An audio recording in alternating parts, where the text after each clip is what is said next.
Assalamualaikum warahmatullahi wabarakatuh. Jumpa lagi bersama saya. Di sini kita akan membahas tentang keindahan dari Masjid IKN ya, yang akan kita lihat nanti videonya ya. Di sini kita melihat videonya, masjidnya itu megah ya, mewah, dan dengan judulnya Keindahan dan Kemegahan Masjid Ibu Kota Nusantara. Nah, ini sangat memukau ya, dan bentuknya unik ya, bundar ya, seperti ini ya. Ini seperti kalau dari putaran pusar ya. Ini dari atas kita lihat ya. Oke, kalau bagi yang penasaran kita putar ya videonya ya. Nilainya hampir 3 kali lipat, IKN Nusantara bakal menjadi ibu kota negara terindah di Asia.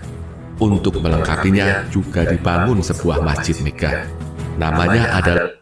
Nah, jadi ini kan IKN ini memang sungguh indah ya. Tampilan itu dari udara ya, cantik, megah, benar-benar. Memang IKN tuh gimana ya, suatu terobosan terbaru ya untuk Indonesia yang menjadi indah ya. Kita lanjut lagi. Masjid Negara IKN Nusantara. Dibangun dengan biaya 940 miliar rupiah dan akan dikelilingi air. Presiden Joko Widodo mengatakan Masjid Negara IKN bakal menjadi percontohan bagi dunia. Seperti apa keistimewaannya sehingga diyakini bakal menjadi masjid terindah di dunia? Nah, jadi kan Masjid IKN ini mau dibuat contoh untuk dunia ya. Jadi kita bangga juga ya dengan presiden kita di akhir-akhir jabatannya ini ya. Semoga aja sehat selalu ya. Kita lanjut ya ke video berikutnya. Mengapa hanya dibangun dalam tingkat 400 hari? Mari kita saksikan video ini. Assalamualaikum sedulur. Selain patung Garuda raksasa, di IKN Nusantara juga dibangun sebuah masjid negara. Ini bukan masjid biasa, tapi akan menjadi simbol nilai spiritual dari calon ibu kota baru Indonesia. Pemerintah menganggarkan dana 940 miliar rupiah untuk pembangunan konstruksinya atau di luar biaya pembebasan lahan. Ini jelas angka spektakuler karena nilainya hampir 3 kali lipat biaya pembangunan Masjid Syekh Jaya Solo yang terkenal sangat mewah. Walau juga harus diakui, besaran biayanya masih kalah sedikit dibanding dana pembangunan Masjid Al-Jabar di Jawa Barat yang menembus 1 triliun rupiah. Desain kubahnya sangat unik karena akan dibikin menyerupai. Tuh, lihat tuh kan. Desain kubahnya sangat unik ya tuh. Nah, ini belum ada ya kayaknya di dunia ya seperti ini ya. Ini desainnya cukup mewah ya, megah, canggih kayaknya nih. Di pinggir-pinggirnya ini kita lihat ya, ini sungai dikelilingi dengan air ya, seperti di dongeng gitu ya, di dunia dongeng ya. Gini ya, gimana ya kalau sudah jadi, cantik sekali nih, indah, megah nih. Kita lanjut ya ke video berikutnya. Sebuah surban. Masjid negara ini juga akan dikelilingi air, embung, dan menampilkan keindahan yang menyejukkan mata. Berdasarkan informasi yang saya peroleh, Masjid Negara Kebanggaan Presiden Jokowi ini bisa menampung sekitar 62.000 jamaah. Artinya, masjid ini akan... Jadi ini bisa menampung 62.000 jemaah ya. 62.000 jemaah besar ya. Ini bukan tanggung-tanggung nih. Masjid ini bisa menampung 62.000 jemaah itu di dalam ruangan ya. Mana sampai keluar ya. Semua besar. Oke, kita lanjut ke berikutnya. Menjadi masjid terbesar ketiga di Indonesia setelah Masjid Istiqlal di Jakarta dan Masjid Al-Akbar di Surabaya. Masjid Negara IKN terdiri dari area masjid seluas 32.125 meter persegi, area komersial seluas 2.221 meter persegi, dan area kolam retensi seluas 123.502 meter persegi.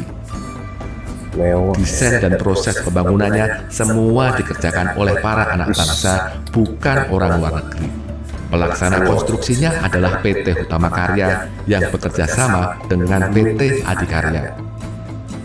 Nah, jadi kan asli nih masjid ini didesain dengan anak dalam negeri ya, enggak dari arsitek luar ya.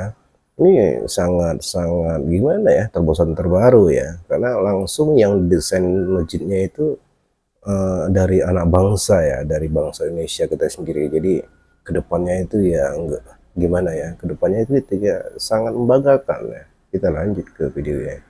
Ini menteri kita ya, yang kocak itu. Presiden Jokowi berkata, di sekitar Masjid IKN juga akan dibangun basilika untuk umat Katolik, vihara untuk umat Buddha, pura untuk umat Hindu, gereja untuk umat Kristen, dan kelenteng untuk umat Konghucu. Walhasil, komplek ibadah di Masjid Negara akan menjadi simbol akan keberagaman dan kerukunan umat beragama di Indonesia. Dan ini bisa menjadi percontohan bagi dunia.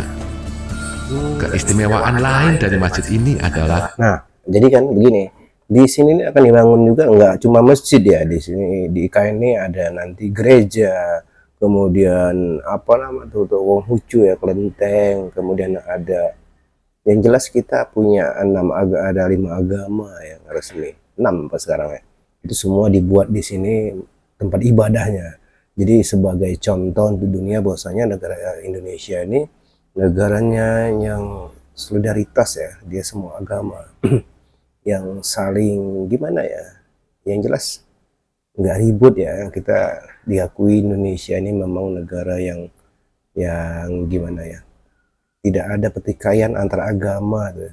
Mau agama Muslim, kemudian Kristen, kemudian Hindu, Konghucu, Buddha, itu semua di Indonesia itu memang saling support ya, saling menghormati ya, antara agama. Oke, kita lanjut ya ke berikutnya dari pindahan Masjid IKN Indonesia ini yang bakal yang udah dibangun tentunya ya. Oke, kita lanjut. pintu masjid didesain untuk mengakomodasi arah angin. Arah angin dari manapun bisa masuk. Kemudian, udara panas akan keluar ke arah puncak kubah sehingga udara segar akan selalu ada di dalam masjid. Masjid Negara IKN akan dirancang sebagai green building sehingga dalam proses pengerjaannya akan menggunakan material yang ramah lingkungan. Pembangunan masjid sudah dimulai sejak 18 Januari 2024 lalu. Proses groundbreaking-nya dilakukan langsung oleh Presiden Jokowi. Presiden Jokowi menyatakan bahwa proses pembangunan Masjid Negara akan memakan waktu 400 hari kalender.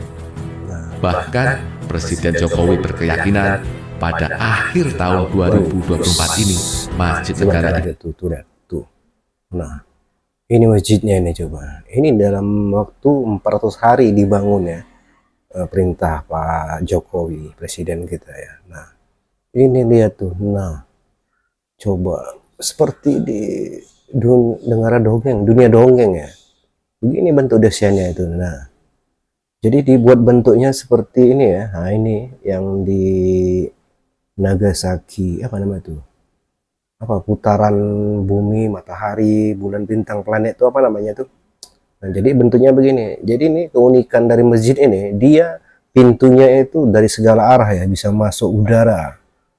Itu keunikan dari Masjid IKN ya, Ibu Kota Nusantara ini. Jadi pintunya itu memang berputar begini dia. Jadi dari manapun masuk dia. Mau belakang, muka, samping kiri, kanan, dari utara, selatan, barat, itu masuk semua tuh anginnya. Bertumpu dia masuk ke atas tuh ya. Jadi jemaah itu jadi nyaman ya. Kita pun ibadah jadi enak ya. Jadi itulah keindahan dan keunikan dan desainnya ya, dari masjid. Ini sangat bagus ya, sangat didata dengan teliti dan nggak sembarangan buatnya ya. Kita lanjut videonya ya. IKN malah sudah kelar pembangunannya dan bisa dipakai. Tempo tersebut terhitung singkat karena Presiden Jokowi menghendaki percepatan pembangunan di semua lini. Selain itu, Masjid IKN juga bisa lekas digunakan. Alhamdulillah, semoga kemegahan dan keindahan Masjid Negara IKN Nusantara ini bisa membawa keberkahan bagi IKN Nusantara sebagai ibu kota baru dan seluruh bangsa Indonesia. Terima kasih sudah menonton ya sedulur, ya 940 miliar. Nah, beginilah ya masjid tadi ya, kita lihat video-video tadi ya, keindahan dan kemegahan masjid di ibu kota Nusantara yang akan memukau Anda, dan apa saja yang membuat masjid ini begitu istimewa ya. Kemudian ini ya, Indonesia tak hanya sedang membangun ibu kota baru di Kalimantan Timur, tapi juga sebuah simbol keindahan ya, yang spiritualis ya, yang akan menjadi ikon baru, yaitu Masjid Ibu Kota Nusantara. Nah, Masjid IKN Kencana dengan arsitektur yang memadukan apa ya, elemen modern dari tradisional, mencerminkan kekayaan budaya dan kearifan lokal Indonesia ya. Kubahnya megah dan menara yang menjulang tinggi menjadi ciri khas yang menakjubkan tentunya. Nah, masjid ini tidak hanya megah dari luar, tapi juga memiliki interior yang mempesona ya. Ornamen-ornamen artistiknya dan kaligrafi indah menghiasi setiap sudutnya, di setiap sudut. Jadi di setiap sudut masjid itu memang ada kaligrafi yang indah-indah, yang menciptakan suasana yang jadi khusyuk gitu kok, ibadah damai bagi para jemaah nanti yang sholat di dalamnya ya. Nah, terletak ya di tengah-tengah taman yang hijau dan asri, menjadi menawarkan pemandangan alam yang menenangkan ya. Jadi kita kalau ibadah tuh kan, kalau kita pandang habis ibadah tuh apa namanya tuh, pemandangannya indah, jadi kan kita tenang, jadi enak gitu rasanya kan, jadi khusyuk gitu kayaknya. Jadi masjid dirancang sebagai ruang publik yang ramah lingkungan ya, di mana pengunjung dapat menikmati keindahan alam sambil ibadah. Jadi di sini bisa juga wisata kayaknya, kayak senternya kayak wisata, karena dia bentuknya aja sih memang unik ya, tengok tuh. Dia berupa bundaran, kemudian ada sirip-siripnya tuh ya, macam pusaran angin atau pusaran planet ya, planet di langit ya. Jadi gitu dia. Jadi pintunya tuh tadi kan, pintunya tuh dia bisa masuk angin dari manapun. Jadi memang konstruksinya itu memang dirancang sedemikian rupa, sedemikian canggih ya. Nah, itu dia. Jadi gimana ya rasanya? Pokoknya nggak sabar kepingin juga di sana ya. Jadi dengan keindahan dan fasilitas yang ditawarkan, masjid di ibu kota Nusantara ini menjadi simbol kebanggaan baru bagi seluruh umat Islam di Indonesia ya. Beradaannya tidak hanya sebagai tempat ibadah, tetapi juga sebagai landmark yang menginspirasi dan mempersatukan. Nah, itu lambang dari masjid tadi ya, Masjid Nusantara. Oke, jangan lupa like dan subscribe dan nyalakan lonceng ya, notifikasinya, notifikasi untuk update terbaru seputar keindahan dan kebanggaan ya di ibu kota Nusantara. Terima kasih telah menonton dan jangan lupa subscribe ya. Oke. Wassalamualaikum warahmatullahi wabarakatuh.